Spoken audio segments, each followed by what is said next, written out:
الدراسة فاتحة والمدارس فاتحة وكل الدنيا فاتحة.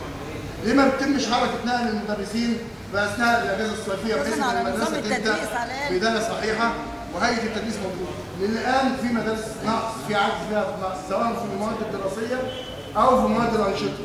موجودة طبعا والإدارات عارفين الكلام ده. الشيء الثاني صدر قرار من المديرية بأن أنا بتكلم بخص ذكر المرحلة الابتدائية.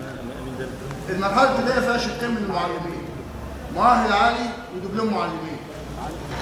المؤهل العالي اللي بقى له صدر قرار من المديرية، المؤهل العالي اللي بقى له 10 سنين صدر قرار بأن هو يوقع وكيل متفرغ. يعني ايه وكيل متفرغ؟